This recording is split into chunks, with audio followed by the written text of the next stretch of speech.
hermanos. Ha sido muy hermosa la presencia del Señor. Es bueno alabarle, es bueno poder estar un momento como comenzamos en su presencia, nos hace tanto bien.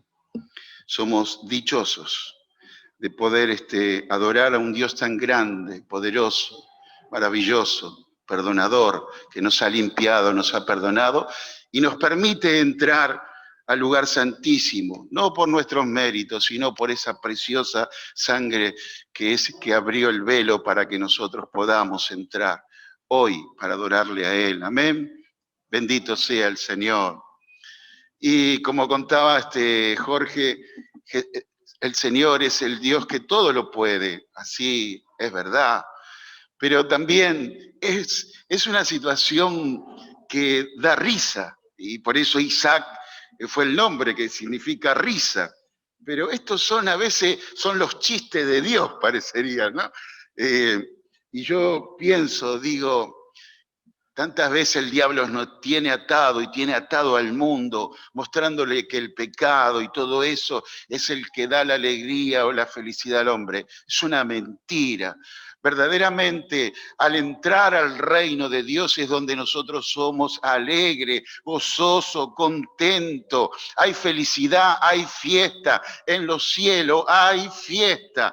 En el infierno es el crujir y el lloro, el lamento, pero para allá, para donde vamos todos nosotros, es fiesta, es alegría, hay boda, amén. Vamos a reírnos, vamos a gozarnos con el Señor, amén. Amén, por una eternidad junto con Él, porque Él hizo la alegría, en Él está el amor, en Él está la paz que encontramos, amén, amén. Yo por eso este momento, un momento en el Señor, es lo más maravilloso. Y aún decirle al hermano, en esta mañana hiciste bien en venir, amén. Decirle al hermano, hiciste bien en venir, amén. Mirá, verdaderamente esto no es una pérdida de tiempo. Por todo lo contrario, estamos en su presencia, amén, escuchando, alabando y glorificando su nombre. Y los que también están ahí a través del Zoom, les enviamos también un saludo, amén. Y quería compartirles en esta mañana una palabra del Señor. Dice la Escritura que toda la Escritura es inspirada por Dios, buena para redarguir, exhortar y corregir e instruir. Así que cuando nos asentamos o ponemos a escuchar la palabra o a leerla o a meditarla, seguramente Dios quiere hablarnos y decirnos algo. Amén. Así que en esta mañana, si has traído tu Biblia, ábrela en San Lucas capítulo 10, verso 38 al 42. Es una historia muy conocida por todos nosotros. La hemos escuchado varias veces y vamos a leerla en el nombre del Señor. Dice así, Jesús visita, el título dice, Jesús visita a Marta y a María. Aconteció que yendo de camino entró en una aldea y una mujer llamada Marta le recibió en su casa. Esta tenía una hermana que se llamaba María, la cual, sentándose a los pies de Jesús, oía su palabra. Pero Marta se preocupaba con muchos quehaceres y acercándose dijo, Señor, ¿no te da cuidado que mi hermana me deje servir sola? Dile, pues, que me ayude. Respondió Jesús y le dijo, Marta, Marta, afanada y turbada estás con muchas cosas, pero solo una cosa es necesaria y María ha escogido la buena parte, la cual no le será quitada. Amén. La verdad, la Escritura es muy clara. Dice, aunque yo no predique nada, aunque no diga nada en esta mañana, es muy clara. Aquí vemos dos personas, dos personajes. Vemos que Marta, está muy afanada y turbada, y la otra, María, se sentó a los pies de Jesús a escucharle a él. Ahora, quiero decirte en esta mañana que, como comienza en el título, Jesús visita. Es como que Jesús venía a esta casa, a esta familia, la cual también conocía a Lázaro, y pasó por esta casa. Y la verdad que qué privilegio es que Jesús venga a tu hogar, a tu casa. Y la verdad que ponerse a hacer cosas, cuando Jesús viene a tu casa, es algo tremendo. Digo, no dejamos todo, nos ponemos ahí, es lo que realmente María hizo. Vino. Ahora, la pregunta, ¿qué le pasaba a Marta? ¿Qué le sucedía en su cabeza para no darse cuenta quién había entrado a su hogar, a su casa? Y ya lo conocía, sabía que era Jesús. Pero Jesús traía multitudes, hacía milagros. Al escuchar lo que Jesús hablaba, todos se daban cuenta que hablaba como quien, dice la Escritura, tiene autoridad. No como los fariseos, no como los levitas, como los sacerdotes, sino un hombre diferente. Este hombre era el Hijo de Dios. Entonces ella sabía que al venir Jesús a su casa, seguramente iban a venir muchas personas. Y claro, cuando uno está en casa, hay cosas desacomodadas. Pero cuando uno sabe que viene alguien, ¿qué le agarra? Vamos a esconder la almohada. Vamos a limpiar un poquito, vamos a ordenar, porque sabemos que van a venir muchas personas a casa. Y entonces ella se pone a hacer, dice, todos los quehaceres. Y claro, le dice a Jesús, dice, no tienes cuidado, no te importa. Yo estoy haciendo todas las cosas que hay que hacer en una casa. Y ella se pone a escuchar, como a perder tiempo. Y claro, uno puede ver, dice que está mal lo que está haciendo Marta, porque está haciendo los quehaceres de casa, necesario, importante, son pecado. No. Pero ¿qué le pasaba a esta mujer? Uno empieza a pensar que en aquel tiempo, y hoy también, el hombre no cambia. Aunque vos tengas hoy un celular, internet, aunque la ciencia haya aumentado, aunque muchas cosas adquirimos, el hombre y la mujer siguen siendo el mismo. Y las mismas cosas le suceden en todo tiempo. Las cosas que tiene el hombre fueron en el pasado y fueron hoy también. Entonces, claro, vemos a Marta, no muy diferente a nosotros, no diferente, porque Jesús le dice 2 veces, porque con una yo digo ya bastaría, pero le dice Marta, Marta, afanada y turbada, afanada con tantas cosas, quehaceres.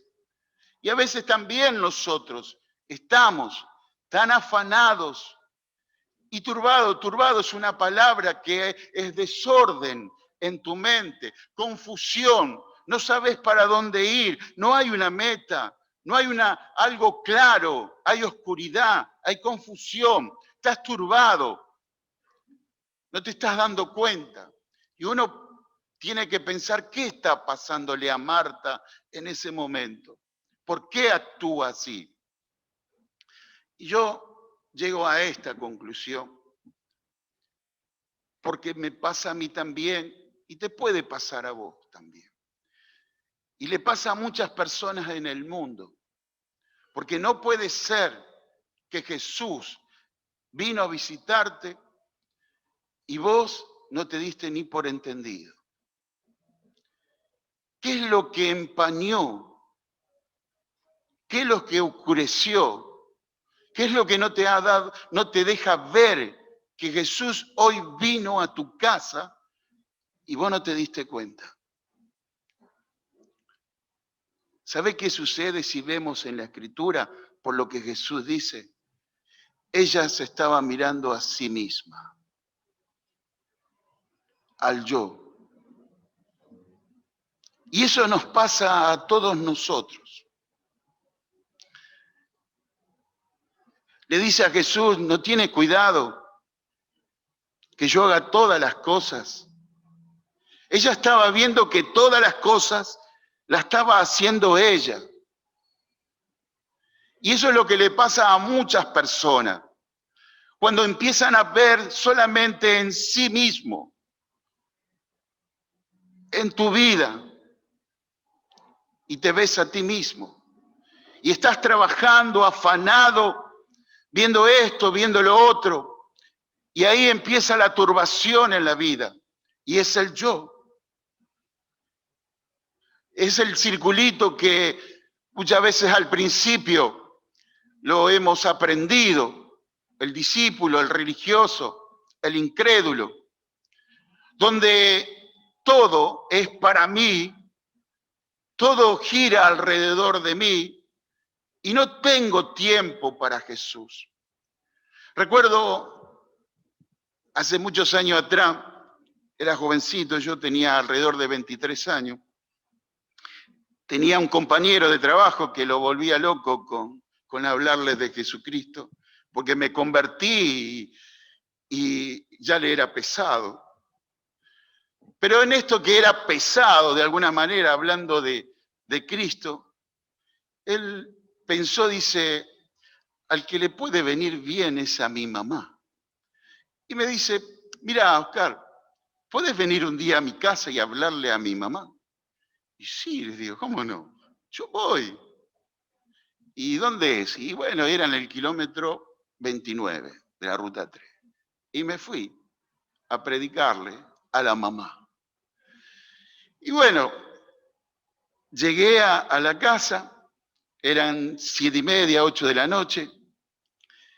Me presenta, yo no la conocía, la mamá de mi compañero, una mujer grande, y estaba cocinando. Y bueno, entre que charlábamos y hablamos un poquito, conociéndonos, yo en algún momento tenía que empezar a hablar de Jesucristo. Y bueno, yo pensé en mi interior, en mi pensamiento, digo, bueno, ahora cuando yo comienzo a hablar de la palabra del Señor, esta mujer se va a sentar y me va a escuchar, y va a escuchar lo que yo estoy hablándole acerca de Jesucristo. Pero la señora no hizo así, sino que estaba picando la cebolla, para hacer el guiso. Y claro, yo pensaba que en mi prédica la mujer estaba llorando, pero no lloraba por mi prédica, sino que lloraba por la cebolla que ella estaba cortando. Le caían las lágrimas, pero no era del mensaje, era por la cebolla.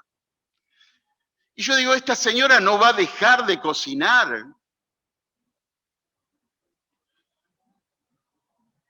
Yo he venido, he dejado tiempo, yo fui ahí a esa casa. Pero la mujer no se dio ni por entendido, no dejó su guisito. Peló la cebolla, los morrones, fritó la cebolla, hizo, ya ahí supe todo cómo se hacía. En realidad ella me predicó a mí. Yo salí de esa casa y la mujer ni siquiera para nada me dijo qué tengo que hacer o cómo es. Necesito del Señor, no, nada. Ella no dejó, ella tenía que alimentar a su familia. Ella tenía... Y me hacía acordar esto, por eso cuando preparaba el mensaje, me hacía acordar esto. Jesús vino a tu casa, Pero ella, Marta, estaba afanada y turbada con tantas cosas. Y así en la vida de muchas personas, aunque vos no lo creas, en situaciones, muchas veces Jesús viene. Y vos no te has dado cuenta. Sea un hermano, sea un amigo, sea un compañero, sea un familiar, sea en la televisión, hoy por el celular, por internet. Pero Jesús está visitando a muchos. Y muchos están afanados y turbados con tantas cosas. Ciegos, sordos, y no pueden escuchar. Porque solamente su mirada está en sí mismo, en ellos. Esto le pasa a muchas personas en el mundo. Pero también cuando nosotros descuidamos como hijos del Señor y nos ponemos a hacer muchas cosas, empezamos a perder el oído y darnos cuenta de su presencia en medio de nosotros.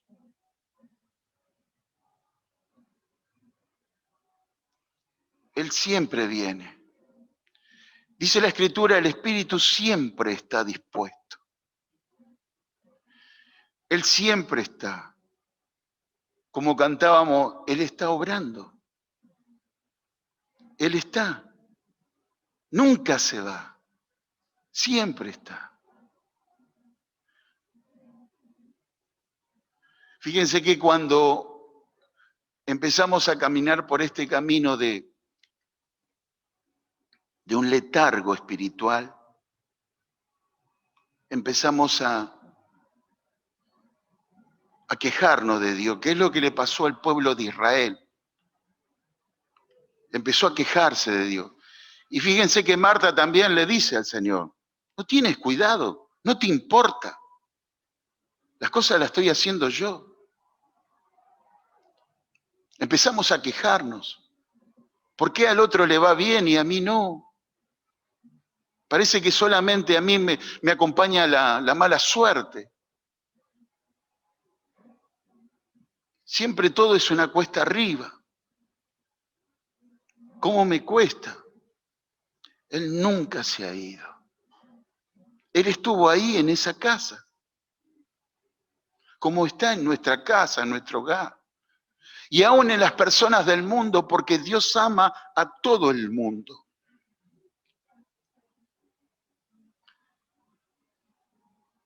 Y Dios nos envía a diferentes lugares. Pero el Señor dice que su palabra no volverá vacía. Yo no sé si esta mujer en algún momento se habrá acordado. No lo sé.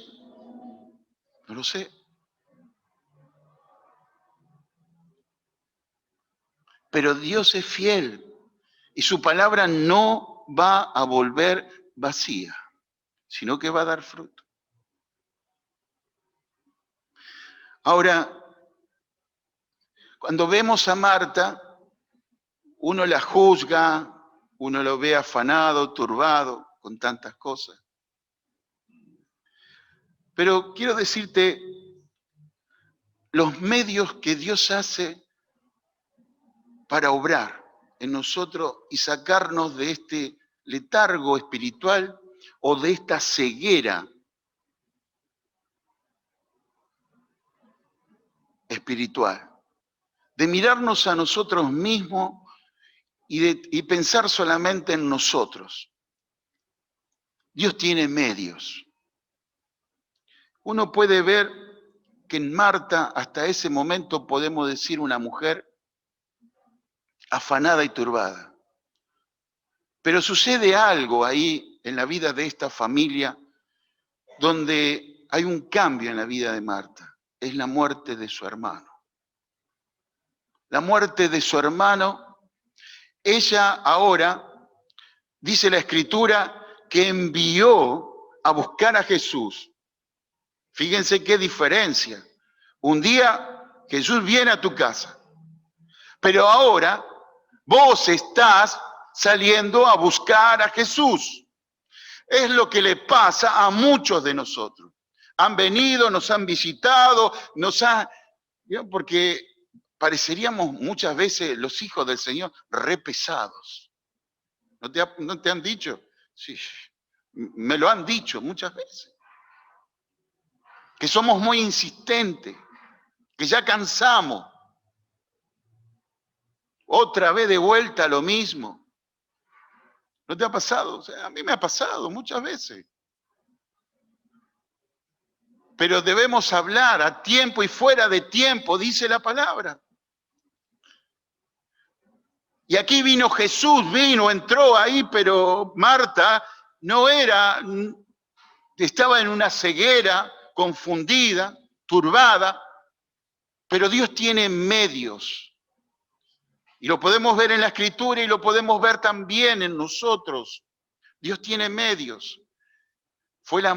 En este momento enfermó el hermano de Marta, de tal enfermedad que ella envió a buscar. Y cuando viene Jesús, le dice, Señor, ¿cómo se tardó demasiado?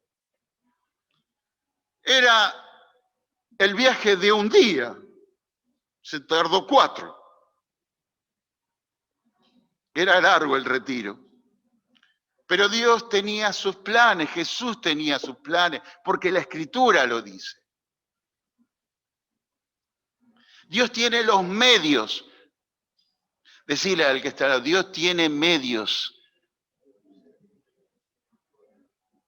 para cumplir sus propósitos en nuestras vidas. Después lo vas a ir entendiendo. Después te vas a dar cuenta. Lo podemos ver en la Escritura. Había un plan. Así que Jesús se tardó un poquito más. Y cuando viene ahí Marta desesperada, ya ahora de otra manera, ¿no te ha pasado? Que han venido corriendo a buscar. Y cuando reciben del Señor, ¿y por qué no me hablaste antes? ¿Y cuánto hace? Te vengo hablando.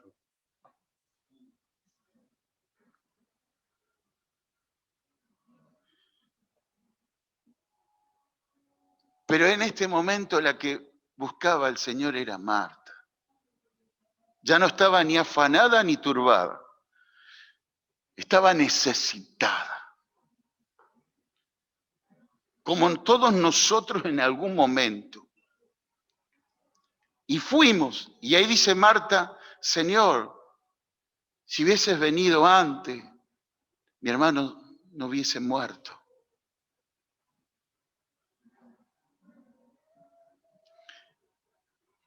Y lo que más me sorprende de todo esto, bueno, el Señor le dice que Él era la resurrección y la vida. Y le dice a Marta que si creyeres, verás la gloria de Dios.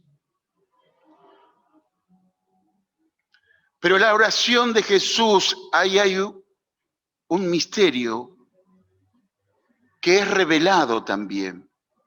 Donde Jesús le dice al Padre, Padre, tú sabes que todo lo que yo hice aquí, lo hizo con un propósito. Y yo lo veo en la Escritura que resucitó ahí no fue solamente Lázaro.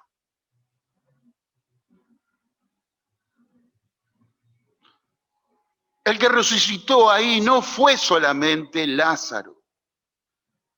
Lázaro salió de la tumba que estaba hacía 4 días muerto. Jesús lo resucita. Pero ahí, como dice en la Escritura, en el Antiguo Testamento, el Señor dice, yo abriré los sepulcros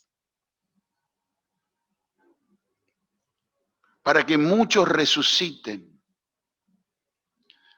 Muchos creyeron en el Señor desde ese mismo momento, nacieron de nuevo a la fe en Dios, para que creyeran en Jesucristo, el que Dios había enviado.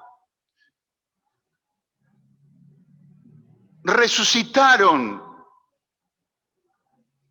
Había un propósito para que el velo se cayera, para que salgan de ese letargo espiritual, para que salgan de esa muerte espiritual que estaban. Resucitaron muchos porque muchos creyeron ahí por ese milagro. Porque nadie podía, dicen las Escrituras, que nadie podía resucitar al cuarto día. Nadie había hecho ese milagro nunca. Ni tampoco muchos milagros también hizo el Señor, demostrando su poder. Como los ciegos de nacimiento, no había nadie que podía darle la vista y Él le daba, o el sordo, o el paralítico. Él es la resurrección y la vida. Él es el que resucita al hombre, el que le da nueva vida. Dios tiene medios, y los medios que Dios hace tienen propósitos y situaciones que Dios permite. En este caso fue una situación de un familiar. Dios ahí quería resucitar la vida de Marta y de tantos otros. También podemos ver en la vida de Samuel. Samuel trabajaba en el templo, hacía muchas cosas, pero todavía no conocía la voz del Señor. Dios tiene medios. Podemos ver nuestros hijos que también están en el reino de Dios, pero ellos también necesitan conocer a Jesucristo. Porque si no, parecería que todo lo que lo hacen con un fin en sí mismo, en uno mismo. Y está bien, porque hay muchas cosas que hacemos y las hacemos bien. Y están bien que las hagamos, porque servimos para el Señor, porque lo hemos adquirido tal vez de los padres. Pero Dios no tiene nietos, sino que tiene hijos. Y en algún momento de nuestra vida también Dios quiere quitarnos el velo y hablarnos a nosotros mismos. Y eso sucedió en Samuel también. Él tenía que conocer la voz de Dios. Dios tiene medios y tiene propósitos. Y Samuel fue un profeta de Dios donde Dios dice en su palabra que no dejó caer ninguna palabra a tierra, sino que la hizo prosperar, porque hablaba de parte de Dios. Bendito sea el Señor, Dios tiene medios para nuestros hijos, también para hablarles, para comunicarse con ellos. Amén. Bendito sea el Señor. Y después quiero contarte, en Moisés también, claro, uno ve a Moisés también, donde ya 80 años, hombre grande, un hombre que ha visto ver mucha agua correr debajo del puente. Pero Dios tiene medios. Y el medio que utilizó Dios es un arbusto que se prendía fuego, pero no se consumía. Y esto le llamó tanto la atención que a este hombre ya anciano se acercó y quiso ver esto. Dios tiene medios. Porque uno dice, en esta altura de la vida, ¿qué puedo ver en esta vida? Ya vi de todo. A 80 años vi de todo. Pero no has visto todo. No has visto todo. Dios tiene medios. Te voy a contar otra historia que también pasó. Hace muchos años también viene un tío del Chaco, era mi tío abuelo, hermano de mi abuela.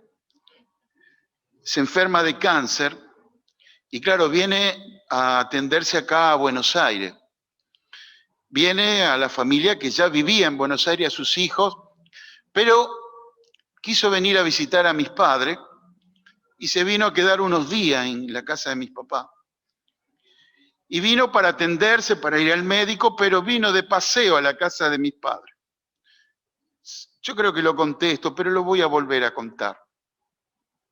Y en esos días, mi mamá le habla de Jesús y le dice a mi tío, mirá, ¿querés que Oscarcito te hable de Dios? Y él le dice, sí, quiero. Entonces mi mamá me habla y me dice, bueno, entonces yo digo, ¿cómo voy a hacer para hablarle a este hombre grande, que es mi abuelo, que es como un abuelo para mí, hablarle y decirle que es un pecador, que ha vivido mal, que se tiene que arrepentir, que tiene que aceptar a Jesús? Y yo oraba al Señor y digo, Señor, ¿cómo le hablo a este hombre? Mi tío, mi abuelo. No es fácil. Uno puede hablar a un joven, pero ya para arriba es difícil. Es un hombre que ya tiene, ¿qué me vas a venir a hablar vos? Es chiquito, joven, no sabés de la vida. Y oré al Señor y le digo, Señor, pon palabra en mi boca para hablarle. Y le hablé al tío. Y para mi sorpresa, él acepta a Jesús. Se arrepiente. Un hombre compungido. Yo no podía entender. Se arrepiente de sus pecados. Hago una oración por él, me acompaña. Le digo, mire, tío, el domingo hay una reunión era en Derqui, aquí, en la calle Derqui. Le digo, ¿quiere venir? Sí, hijo, yo voy a ir, me dice. Y fue a la reunión y este hombre levantaba sus brazos en medio de la alabanza y yo decía, ¿quién le enseñó a levantar las manos? ¿Quién le enseñó a levantar sus manos? Era un hombre que se arrepintió. Y él me decía, Oscar, después charlando, ¿por qué no lo conocí antes? ¿Por qué no lo conocí antes? Yo quisiera 10 años haberlo conocido.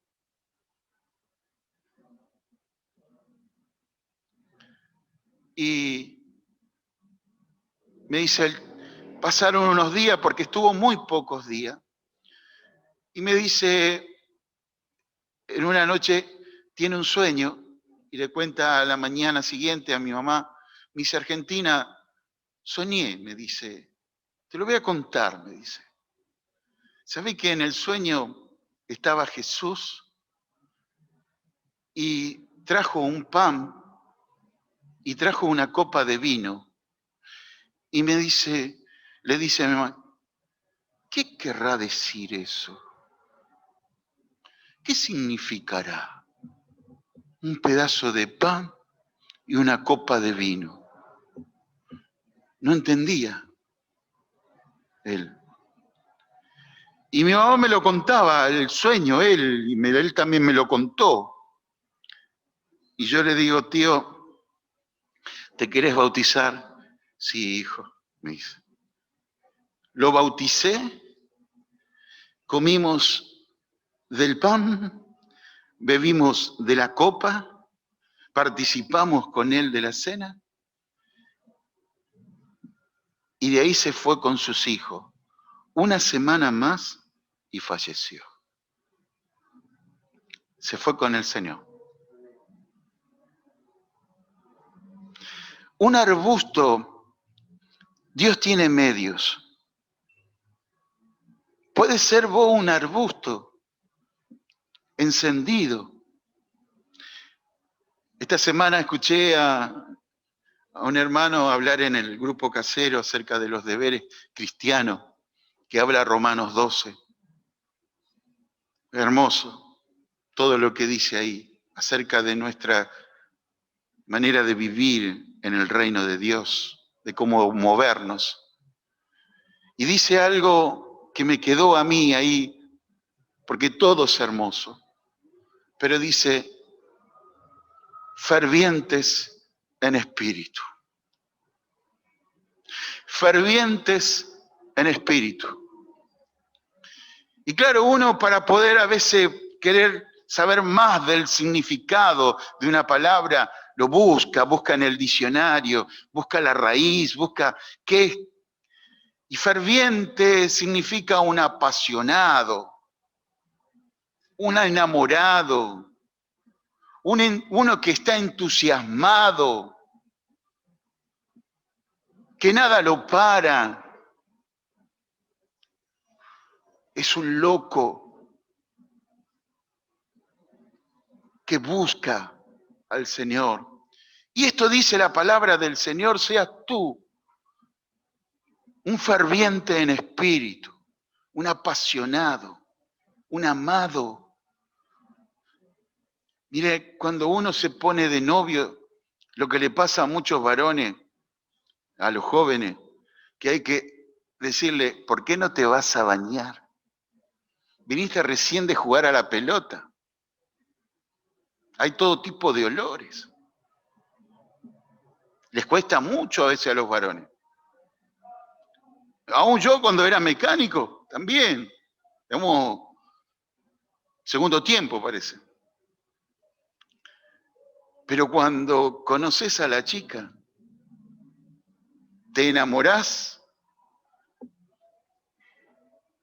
todos los días te bañás, te perfumás, estás ahí.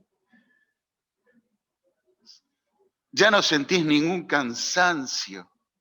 Aunque trabajaste 12 horas, tenés tiempo para ir a ver. Aún estando un ratito con tu novia. Estar ahí aún sentadito al lado de ella. Apasionado, enamorado.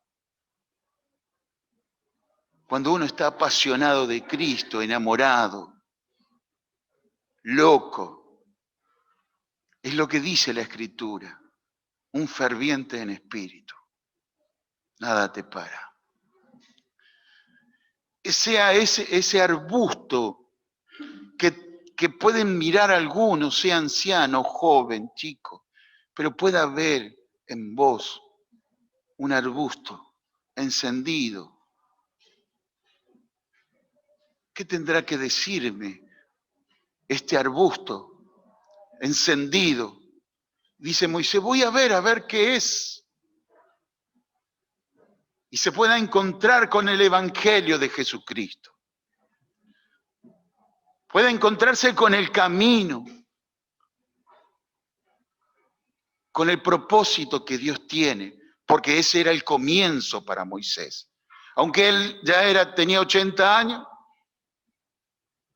pero Dios le regaló tantos años más después e hizo cosas grandes y maravillosas. Y pudo ver a Dios cara a cara, como dice. Dios tenía propósitos. Miren, todos nosotros, dice la Escritura, un día vamos a verlo a Dios, como Él es. Estar con Jesús. Pero hoy está el Señor aquí con nosotros. Su Espíritu. Amén. Que el Señor nos pueda sacar de este letargo espiritual, adormecimiento. Miren, los osos tienen sueños, que creo que en invierno, ¿no? Se van a dormir y están mucho tiempo durmiendo, que es parte de la naturaleza, que entran, como dice, en un letargo.